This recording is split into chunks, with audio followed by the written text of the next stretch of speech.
Ravi de vous retrouver pour cette grande session d'information. Bienvenue sur Gabon 24. Et tout de suite, les titres. Les organismes en charge des problématiques sécuritaires en Afrique centrale sont actuellement réunis à Libreville sous l'égide de l'ONU pour réviser leur stratégie en matière de paix. Nous irons au Rwanda où une rwando-britannique, la femme d'un opposant, est actuellement devant les tribunaux pour répondre des chefs d'accusation de constitution illégale d'un groupe armé. Et puis, dernière escale en France où la campagne électorale vire à une opération anti-corruption au moment même où les affaires impliquant le candidat de la droite n'en finissent plus dans les médias. Voilà pour le fil conducteur de cette grande session d'information. Madame, Monsieur, voici votre journal. Commençons avec la page Gabon. Tout d'abord, à Libreville, le bureau régional pour l'Afrique centrale, UNOCA, a débuté ce mercredi une séance de travail axée sur le renforcement des capacités institutionnelles des organisations nationales et régionales en matière de prévention des crises et conflits en Afrique centrale. Le compte rendu de Linda Gaël Maganga. Le renforcement des capacités institutionnelles des organisations nationales et régionales en matière de prévention des crises et conflits en Afrique centrale est le thème sur lequel porte la 5e réunion annuelle des représentants des agences des Nations Unies. La réunion des responsables des présences des Nations Unies en Afrique centrale a été organisée pour la première fois en 2011. Ce forum offre aux entités du système des Nations Unies dans la région un cadre pour collectivement engager une discussion avec les organisations sous-régionales d'Afrique centrale pour l'identification des priorités en matière de gouvernance, de paix et de sécurité en vue d'un renforcement de la collaboration avec les Nations Unies dans la mise en œuvre de ces priorités. Les Nations Unies, face aux enjeux de paix et de sécurité dans les pays d'Afrique centrale, ambitionnent soutenir davantage les efforts de prévention. Je vous souhaite de fructueuses et constructives délibérations. La réunion du Bureau régional des Nations Unies pour l'Afrique centrale se tiendra sur 2 jours. 8 ans après l'interdiction d'exportation des grumes, le gouvernement gabonais veut davantage développer la filière bois, d'où la tenue à Libreville ce jeudi d'une rencontre sur l'impact de la mesure, telle que nous le rapportent Kevin Oswald Doukaga et Jospin Bombadianga. 8 ans après l'interdiction d'exportation des grumes de bois, quel bilan pour le Gabon? Le pays mise également sur la filière bois pour relancer et diversifier son économie. Donc, il y a lieu de mesurer l'impact de la mesure pour accroître son développement. Les chiffres enregistrés donnent une lecture explicite des acquis, mais aussi des réajustements à faire. La participation au PIB de la filière bois retrouve son niveau d'avant la crise internationale de 2009-2010. Que le nombre d'emplois dans l'industrie du bois a doublé. Que le nombre d'entreprises de transformation du bois a significativement augmenté. Toutefois, le secteur du bois a aussi vu les recettes fiscales engendrées drastiquement chuter et la production nationale de grumes a été réduite, engendrant un souci d'approvisionnement pour certains industriels. Évaluer, identifier et mesurer les actions pour l'accroissement de la filière, le gouvernement souhaite un consensus pour donner des perspectives encore plus prometteuses. Les thématiques liées au processus d'industrialisation de la filière bois et de l'impact de l'interdiction des grumes sont autant de points sur lesquels vous devez vous appesantir lorsque vous en débattrez. Secteur public, privé, société civile, partenaires techniques et financiers sont appelés à réfléchir pour rendre, pourquoi pas, flexible, voire plus performante cette mesure. Au Gabon, la journée de l'enseignant, célébrée tous les 23 mars depuis 2016, est passée sous silence. Ce jeudi, en l'absence d'activités officielles, les membres du syndicat de l'éducation nationale Sénat drainent un chapelet de doléances au gouvernement au cours d'une déclaration en l'honneur de Martine Olabou, une enseignante morte lors des heurts à Libreville il y a 27 ans. Des précisions avec Linda Gaël Maganga. Le 23 mars de chaque année, le Gabon célèbre la journée de l'enseignant sur le plan national. Cette année, en l'absence d'activités festives, les membres du syndicat de l'éducation nationale Sénat ont fait une déclaration commémorative en mémoire de Martine Oulabou, une enseignante décédée en 1992 au cours d'une grève dans le secteur de l'éducation. À l'occasion de cette journée d'hommage, de souvenir et de reconnaissance du mérite des enseignants, je vous invite à examiner ensemble le chemin parcouru en 25 ans de lutte syndicale, c'est-à-dire depuis 1992 à aujourd'hui. À la suite des pionniers, malgré l'adversité, vous, la relève du Sénat, deviez continuer la lutte pour l'amélioration des conditions de travail et de vie du personnel enseignant. En effet, aux côtés des travailleuses et des travailleurs des différents secteurs d'activité, nous continuons de nous battre contre les inéquités, les inégalités, aussi bien économiques que sociales. Pour ce faire, nous nous appuyons sur la devise de notre syndicat.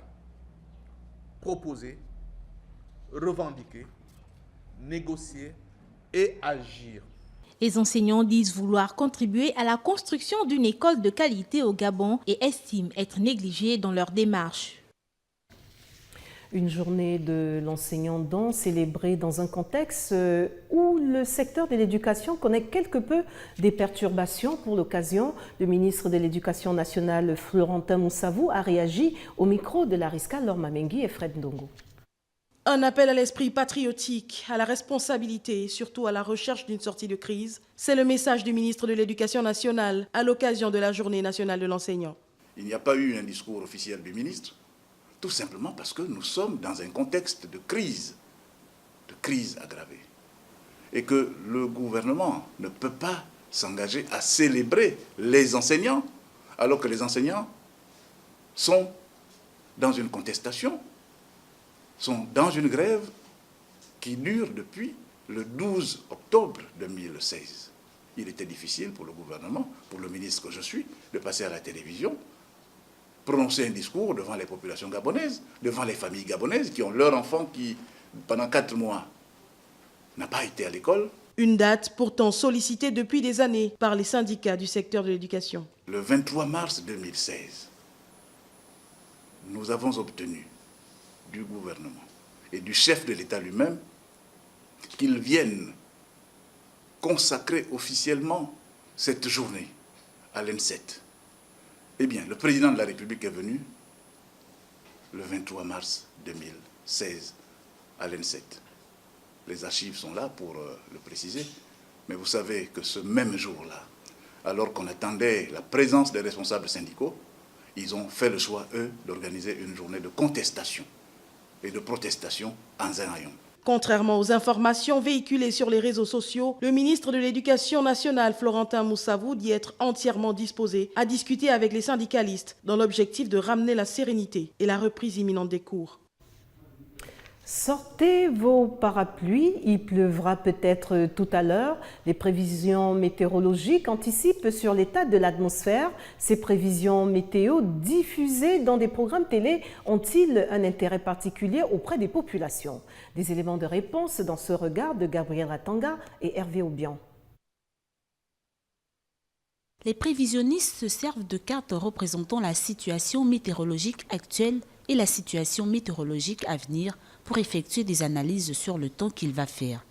Ces prévisions sont très souvent diffusées sur les médias et ont une appréciation qui diverge d'un individu à un autre. Il arrive que les prévisions de la météo s'avèrent être vraies, mais souvent, je ne mets pas trop de considération là-dessus. Et ce qu'on a remarqué, même lorsqu'on suit souvent les émissions sur la météo, bien lorsqu'on prévient qu'il y aura de la pluie, parfois il n'y a pas de pluie. Vous croyez aux prévisions de la météo? Quelquefois, oui. Il suffit de regarder les prévisions et parfois ça passe, parfois ça ne passe pas. Mais sinon, moi je sais que c'est des études qui sont faites sur une base scientifique, donc j'y crois. Ce que j'ai observé jusqu'à ce jour, c'est que souvent leurs prévisions marchent. Donc ce n'est pas du charlatanisme, c'est de la science. Ce sont des appareils qu'ils ont, qu'ils vérifient pour voir le mouvement du ciel. Et d'ailleurs les pilotes pour faire décoller les avions, utilisent la météo. Et chaque jour, il y a des vols ici à Libreville et à travers le monde. Ça veut dire que ça marche. À l'instar des pays membres de l'Organisation mondiale de la météorologie qui ont honoré leur engagement annuel, la direction de la météorologie au Gabon a célébré cette journée à huis clos pour des raisons que le directoire n'a pas voulu révéler. Célébration de la journée mondiale de la lutte contre la tuberculose ce jeudi. Pour l'occasion au Gabon, le ministre de la Santé publique et de la population a appelé la population à lutter comme un seul homme contre cette pandémie. Retrouvons Gabriel Ratanga et Hervé Aubian. S'unir pour mettre fin à la tuberculose est le thème retenu cette année par l'Organisation mondiale de la santé. En prélude à cet événement, le ministre gabonais de la Santé, Léon Zouba, s'est adressé à la population gabonaise en ces termes. Mesdames et messieurs, chers compatriotes, ce 24 mars 2017, le monde entier et le Gabon avec célèbrent la 24e journée mondiale de lutte contre la tuberculose. Le thème retenu cette année est « S'unir pour mettre fin à la tuberculose ». À cet effet, il convient désormais de s'unir pour mettre fin à la tuberculose, car c'est ensemble que nous vaincrons cette redoutable et terrifiante maladie. Il s'agit ainsi de l'appel à une prise de conscience franche et à une action collective cohérente et efficace. Au regard de la situation actuelle, beaucoup d'efforts restent à faire. Pour vaincre la tuberculose, nous avons besoin de la participation de tous et de toutes, à tous les niveaux et quel que soit le secteur. Aussi, lançons-nous un appel vibrant à tous, l'administration publique, les sociétés privées implantées sur le territoire gabonais, les élus locaux, les confessions religieuses, les associations, les malades, leurs parents et amis, les voisins et toutes les personnes conscientes de cette urgence nationale sanitaire à s'organiser pour combattre la tuberculose. Et pour tourner cette page du Gabon, retour sur cette note de diplomatie économique. Au détour d'une visite en Europe, le Premier ministre gabonais Emmanuel Issozé Ngondé et les ministres de son cabinet ont fait une escale à Paris pour aller vendre le plan de relance économique du Gabon à la veille du dialogue politique, reçu mercredi par Christian Jacob, le président du groupe parlementaire Les Républicains. Emmanuel Issozé Ngondé et sa suite vont rencontrer ce vendredi à Paris les patrons d'entreprise du MEDEF. La page Afrique s'ouvre au Rwanda. L'épouse rwando-britannique d'un membre de l'opposition rwandaise en exil a comparu ce jeudi dans un tribunal de Kigali, accusé notamment de formation d'un groupe armé illégal. Le récit de Gabriel Ratanga. Violette Ouamaoro a rejeté toutes les charges retenues contre elle lors de cette audience, devant décider de son maintien en détention jusqu'à l'ouverture de son procès à une date indéterminée. Le procureur demande de garder l'accusée en prison. Nous demandons sa libération car elle est enceinte, a déclaré son avocate Antoinette Mukamushoni. Selon son avocate, on reproche à Ouamaoro d'avoir demandé via la messagerie WhatsApp à Shumbusho, policier à Kigali, de lui révéler des informations relatives à la sécurité de l'État et de lui avoir demandé d'aller en Ouganda pour former un groupe armé pour attaquer le Rwanda. Je confesse toutes les charges et je vous demande pardon, a déclaré Shumbusho après la lecture des accusations. L'accusée est l'épouse de Faustin Rukundo, un cadre du Congrès national rwandais, parti d'opposition en exil, formé par d'anciens proches du président rwandais Paul Kagame et que Kigali qualifie de terroriste. Résidente au Royaume-Uni depuis 2004, elle s'était rendue au Rwanda pour assister aux obsèques de son père, mais son époux avait assuré avoir perdu sa trace le 14 février. L'arrestation de Ouamaoro et d'autres cas de détention arbitraire semblent destinés à étouffer les voix dissidentes à l'approche de l'élection présidentielle qui doit avoir lieu le 4 août, estime Amnesty International. Paul Kagame y briguera un nouveau mandat. Au Nigeria, 5 attaques suicides coordonnées ont frappé ce mercredi matin un camp de déplacés à la périphérie de Maïdougouri, au nord-est du pays, faisant 3 morts et une vingtaine de blessés. Larissa Matsumo s'en fait l'écho. Il est 4 heures du matin lorsque 5 assaillants portant des explosifs frappent dans un camp de déplacés situé au nord-est du Nigeria, provoquant des incendies de tentes. Au moins 3 personnes ont péri. Les déplacés ont sous les regards impuissants assisté à la scène. Les proches des victimes n'avaient que des larmes pour se consoler face à cette énième attaque. La première explosion a eu lieu dans un bâtiment informel abritant près de 200 déplacés, où 3 kamikazes se sont introduits et ont déclenché leur ceinture explosive, tuant 2 personnes. Les attaques suivantes se sont déroulées dans le camp de déplacés voisin de Muna. Une vingtaine de blessés ont été conduits à l'hôpital de Maïdougouri, capitale de l'État du Borno, à quelques kilomètres du camp. L'assaillant a déclenché sa ceinture d'explosifs, est mort ainsi qu'une femme et un enfant, faisant 3 victimes. Il y a eu 9 autres blessés sur ce lieu. Hier, aux alentours de 4 heures du matin, les assaillants sont venus et sont entrés dans le camp des déplacés de Gouloumba. Les Nations Unies estiment que près de 800 000 personnes ont trouvé refuge dans la grande ville du Nord, fuyant le conflit entre l'armée nigériane et Boko Haram. Le camp de Muna, non grillagé et facile d'accès, a déjà été la cible d'attentats suicides coordonnés à la mi-février. Les organisations humanitaires ont dénoncé la semaine dernière une forte dégradation des conditions de vie dans le camp de Muna, notamment un grave manque d'approvisionnement d'eau. Le conflit a fait plus de 20 000 morts et 2,6 millions de déplacés depuis 2009. Et selon l'ONU, 7,1 millions de personnes sont en grave insécurité alimentaire sur les pourtours du lac Tchad. Traiter les eaux usées réduit la pollution et prévient les maladies, mais c'est aussi devenu un impératif pour répondre à une demande croissante en eau dans le monde, affirme un rapport de l'ONU à l'occasion de la Journée mondiale de l'eau qui se tenait ce mercredi à Durban, en Afrique du Sud. Le récit de Linda Gaël Maganga. Traiter les eaux usées réduit la pollution et prévient les maladies. Mais c'est aussi devenu un impératif pour répondre à une demande croissante en eau dans le monde, présente un rapport de l'ONU. En Afrique du Sud, le recyclage de l'eau s'impose pour les mêmes raisons. On behalf of the high-level panel, I would like to welcome. Au nom du Haut Comité, je vous souhaite la bienvenue et prendre note de ces interventions stratégiques.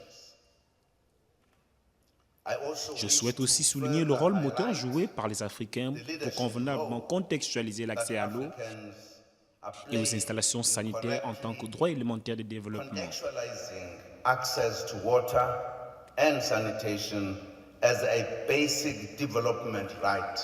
Il peut contribuer aussi à alléger les coûts dans les domaines de production, agricole et autres. Les gens ont besoin d'être éduqués pour bien utiliser l'eau. Cette journée est très importante afin que les gens apprennent à recycler l'eau et qu'ils utilisent les eaux usées pour des activités comme le jardinage. Il faut donc éduquer les gens concernant les eaux usées et sur l'utilisation de l'eau. D'ici 2030, la demande pour les ressources en eau pourrait croître de 50%, essentiellement dans les villes. Et concrètement, le traitement des eaux usées génère de nouvelles sources en eau, résume Richard Connor, le rédacteur en chef du rapport de l'ONU. Cap sur la Tunisie, le gouvernement du pays a réagi ce mercredi à l'annonce par le Royaume-Uni de l'interdiction des ordinateurs portables et des tablettes dans les cabines d'avion sur les vols directs en provenance des pays arabes et de Turquie. Retrouvons Linda Gaël Maganga. Dans les cabines d'avion, certains appareils tels que les ordinateurs portables et tablettes sont désormais interdits sur les vols directs en provenance des pays arabes. En Tunisie, les réactions sur cette mesure préventive de lutte contre le terrorisme sont plutôt froides, car pour certaines personnalités du pays, elles concernent implicitement les pays dits musulmans. Or, elles sont susceptibles d'impacter négativement sur des activités comme le tourisme. C'est un point que nous verrons éventuellement avec le ministre des Affaires étrangères et l'impact, on verra ce que ça peut avoir. Bon, il y a eu plusieurs décisions à l'encontre de touristes venant de pays musulmans. j'espère que les choses vont s'arranger. L'interdiction de ces appareils dans les cabines d'avion permet certes de prévenir des risques d'attentats dans le monde, mais la lutte contre le terrorisme devrait être une action mondiale conjointe et coordonnée afin qu'elle n'effrite pas les relations diplomatiques entre les pays, pensent d'autres. Il faudrait qu'on essaie de traiter ou d'améliorer nos relations diplomatiques, d'essayer d'en parler avec les Britanniques parce que c'est vraiment important pour nous.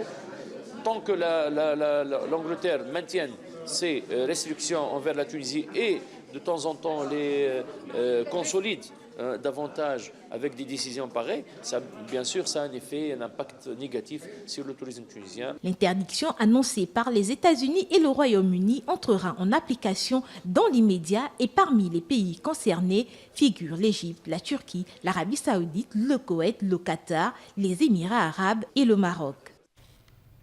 Poursuivons avec vos actualités hors du continent. Tout d'abord en France, le président François Hollande a inauguré ce jeudi au ministère des Finances l'agence française anticorruption au moment même où la campagne présidentielle est entachée par des affaires d'emploi présumées fictifs visant notamment François Fillon et l'ex-ministre de l'Intérieur Bruno Le Roux. Kevin Oswald Doukaga s'en fait l'écho.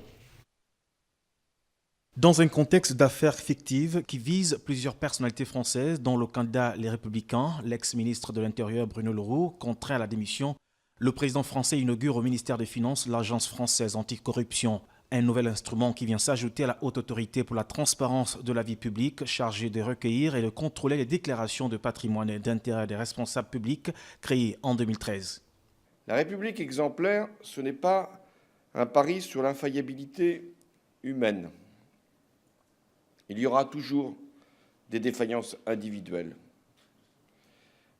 La République exemplaire, c'est s'assurer que les fautes, les manquements, les faiblesses seront identifiées, révélées et sanctionnées. Le président de la République a également défendu le parquet national financier, vivement attaqué par l'opposition après l'ouverture d'une enquête visant le candidat François Fillon. Je pense qu'il était tout à fait nécessaire que les Français aient confiance. Confiance dans les procédures, confiance dans le fonctionnement des institutions, confiance dans leurs entreprises et confiance aussi dans les autorités ou administrations et bien sûr dans la justice. L'Agence française anticorruption aura pour mission d'aider les autorités compétentes et les personnes qui y sont confrontées à prévenir et à détecter les faits de corruption, de trafic d'influence, de prise illégale d'intérêt, de détournement de fonds publics et de favoritisme. Cette instance remplace le service central de prévention de la corruption avec des pouvoirs élargis. Toujours en France, 10 des 11 candidats à l'élection présidentielle d'avril prochain ont pris des engagements auprès de Transparency en matière d'éthique de la vie publique, mais pas François Fillon jusqu'à présent, a-t-on appris de l'ONG ce jeudi, et ce, à 30 jours du premier tour. Retrouvons Larissa Matsoum. Le 10 février, peu après les premières révélations sur de possibles emplois fictifs des membres de la famille de François Fillon, l'association de lutte contre la corruption avait envoyé un questionnaire aux candidats à la présidentielle pour qu'ils s'engagent à renforcer la transparence et l'éthique de la vie publique sur la base de 11 recommandations. Mais l'ONG Transparency déplore l'absence de réponse du candidat de la droite, François Fillon, malgré de multiples relances. 10 candidats sur 11 se sont engagés. Ça traduit le fait que les thèmes de lutte, de prévention de la corruption, de transparence de la vie publique se sont imposés dans le débat public, pas uniquement dans le commentaire immédiat de l'actualité, mais aussi se traduisent par des engagements, mais aussi des points de clivage sur ces sujets. Au moins, les positions désormais sont claires pour 10 candidats. Il y a des lois nouvelles qui ont été adoptées, des institutions qui ont été mises en place. La Haute Autorité pour la transparence, le parquet financier national qui, accélère les enquêtes, le traitement des dossiers. Tout ça va dans le bon sens. D'autres sujets font davantage débat sur la participation citoyenne, l'encadrement du lobbying et surtout l'indépendance de la justice. Les propositions des candidats s'écartent parfois sensiblement des préconisations et de la vision portée par Transparency International. Le candidat socialiste Benoît Hamon est le seul à s'être engagé sur les 11 recommandations. Philippe Poutou et Jacques Cheminade, le talonnent avec chacun 10 points verts et un point orange signifiant un engagement partiel sur une recommandation. Nathalie Arthaud est celle à qui l'ONG attribue le plus de points rouges, marquant un désaccord, une absence de réponse à une proposition. Elle est suivie par Marine Le Pen avec 3 points rouges. Et puis, la première ministre britannique Theresa May a indiqué ce mercredi soir que le niveau d'alerte terroriste au Royaume-Uni restait inchangé malgré l'attentat meurtrier ayant frappé Londres quelques heures plus tôt. Le récit de Larissa Matsoum. Un an jour pour jour après les attentats de Bruxelles, Londres a été visée mercredi par un acte terroriste qui a fait au moins 4 morts devant le Parlement, symbole de la démocratie britannique. Selon la première ministre britannique Theresa May, le niveau d'alerte terroriste reste inchangé. Le niveau d'alerte terroriste au Royaume-Uni a été fixé à sévère et cela ne changera pas. Demain matin, le Parlement se réunira de façon normale. Nous viendrons ensemble comme d'habitude. Les Londoniens et les autres visiteurs du monde entier qui sont venus ici pour voir notre superbe ville se lèveront et passeront une journée normale. Londres avait été épargnée ces dernières années par les attentats de grande ampleur. Scotland Yard a cependant annoncé début mars que les services de sécurité britanniques avaient déjoué 13 tentatives d'attentats depuis juin 2013. Mercredi soir, le message « Nous n'avons pas peur » a été relayé des milliers de fois sur les réseaux sociaux. La piste du terrorisme islamiste était privilégiée au lendemain d'une attaque ayant fait au moins 3 morts et une quarantaine de blessés. 7 personnes en lien avec cet attentat ont été arrêtées jeudi matin par la police londonienne.